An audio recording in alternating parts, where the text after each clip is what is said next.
बस एक उसूल अपनी जिंदगी में याद रखिए, जिंदगी अगर उसूलों की बुनियाद पे गुजारी जाए, उसूल का मतलब क्या है कि मैंने दोस्तियां किस मेयार पे बनानी है, मैंने दुश्मनियां किस मेयार पे बनानी है।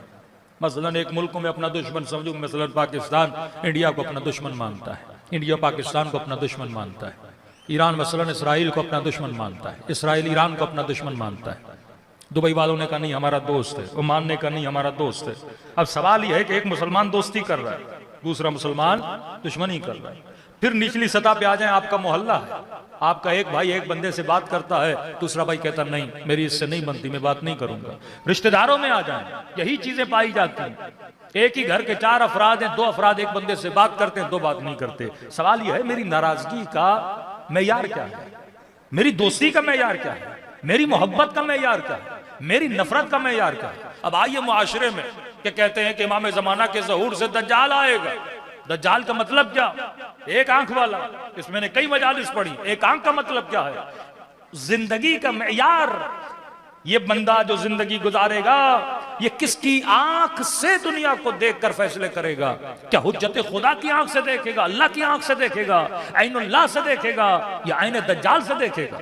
अगर जिंदगी दज्जाल की दूरबीन को देख के गुजारनी है तो वो जिंदगी कुफ्र और तागूत की जिंदगी है। अगर जिंदगी इलाही आंख को देख के गुजारनी है वो जिंदगी नूरानी जिंदगी है। अब दज्जाल की जिंदगी क्या है? सेल्फिशनेस का तसव्वुर, मफाद का तसव्वुर, मेरा फायदा।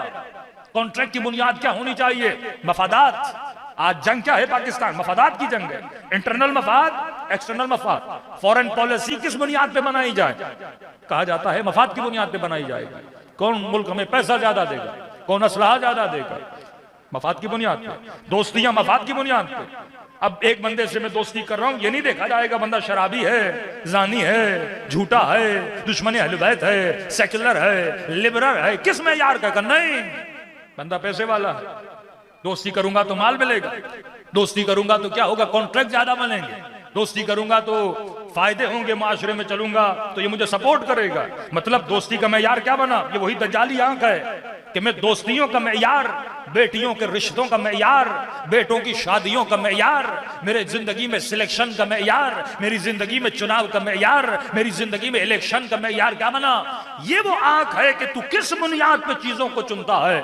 अगर दज्जाली आंख रखता है तो वो सेल्फिशनेस का तस्वुर है, वो मफाद परस्ती का तस्वुर है। अब मैंने अपने मुल्क को बचाना है और उस मुल्क को बचाने के लिए अगर 10 मुल्कों को तबाह करना पड़े तो मैं कर दूंगा। ये वही दज्जाली आंख है। अगर पूरा अफगानिस्तान भी तबाह होता है तो हो जाए, क्योंकि मैंने अपने मुल्क को बचाना है। इराक तबाह होता है तो हो जाए, मैंने अपने मुल्क को बचाना है। यही सेल्फिशनेस का तस्वुर के इसराइल कहे कि अगर 2 मिलियन गजा में रहने वाले मुसलमान मरते हैं तो मर जाएं, क्योंकि इसने मेरा मारा है और मैं एक के बदले में 100 मारूंगा। ये मफाद का तस्वुर है। लेकिन इस्लाम का तस्वुर क्या है? जब जंग करो तो मेयार रखा करो, जब जंग करो तो उसूल रखा करो। फरमाया भागे हुए को कभी पीछे से वार न किया करो, किसी की बस्तियों को उजाड़ा न करो, किसी की खेतों को उजाड़ा न करो। इस्लाम ने एक मेयार बना दिए, लेकिन आज दुनिया में कोई मेयार नहीं है। मेयार यह है कि मेरी बका अगर है तो पूरी दुनिया को तबाह करना है तो कर दो। मेरा घर बच जाए लेकिन 10 घरों को आग लगती है तो आग लग जाए। वही गेम जो पॉलिटिकल पार्टीज कराची में या पूरे पाकिस्तान में खेलती हैं। कभी नेशनलिज्म का पत्ता, कभी लिसानियत का पत्ता खेला जाता है। मतलब हम बच जाएं,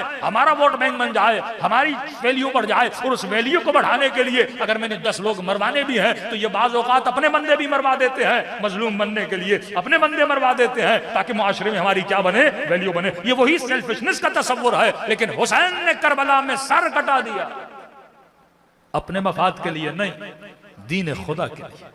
ज़ैनब ने चादर कुर्बान कर दी अपने मफाद के। अपना नुकसान है ना, फायदा तो नहीं हो रहा। किसके लिए? दीन खुदा के लिए। क्योंकि वो किस आंख से देख रहे थे? अल्लाह की आंख से देख रहे थे, वो निजाम इलाही की बुनियाद पे देख रहे थे।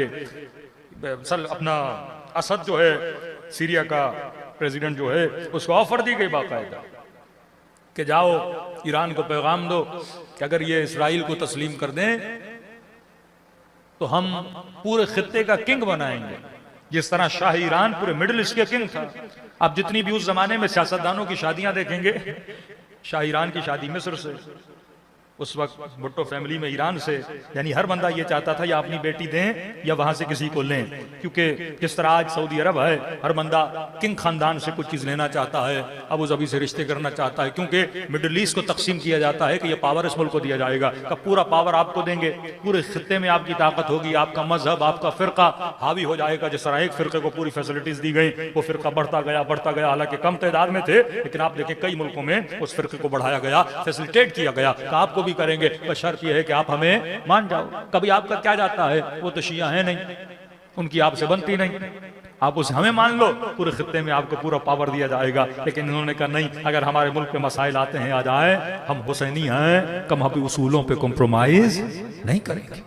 कितना आदमी बढ़, ये सारे सैंक्शंस, कई ऐसे नेशनलिस्ट ईरानी हैं जो इसकी मुखालिफत करते हैं, भाई हमारा क्या जाए, पैसे हम कमाए और तुम मदद दूसरों की करते हो, मुल्क हमारा, रिजर्व हमारे, कमाई हमारी, दौलत हमारी, मादिन हमारे, लेकिन आप किसी गैर की मदद के लिए उन चीजों को इस्तेमाल करो, किसी गैर की मदद के लिए नारा लगाओ और सारे मुल्क पे सैंक्शन लग जाए, पूरी कौम मुश्किलात का क्या हो जाए, शिकार हो जाए।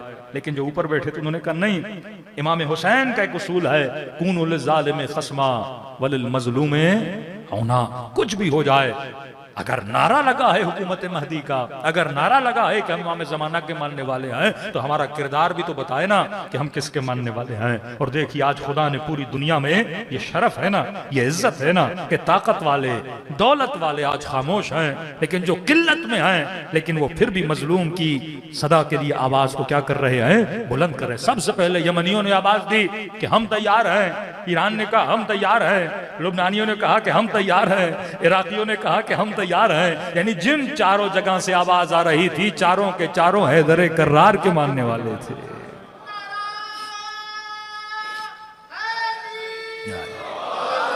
यही वो दर से करबला है कि देखो तुम जिंदा कौमों में से गिने जाते हो, ये जिंदगी की निशानी है, ये वो इज्जत है जो खुदा ने आप लोगों को अता की है कि तुम हो जो निशानी बेदारी हो, तुम लोग हो जो आज भी, यानी आज पूरी उम्मत मुस्लिमा में अगर किसी पे जुल्म हो, वो उम्मीद किससे रखता है, अमीरुल मोमिनीन के मानने वालों से रखता है कि वाकईन अगर कोई आएगा हमारी मदद के लिए आएगा। और मजलिस का मकसद भी यही था। सवाल यह है कि एक वाक़े करबला है, एक वाक़े करबला है, एक मुसीबत जनाब सकीना है, जनाब अली असगर है, जनाब अली अकबर है, लेकिन हर मजलिस में उसे रिपीट किया जाता है। क्यों? इस फर्श अज़ा पे कौन सा वो जवान है, कौन सा मोमिन है जिसने शहादत अली अकबर नहीं सुनी? सबने सुनी हुई है। कौन सा वो मोमिन और मोमिना है जिसने जनाब सकीना की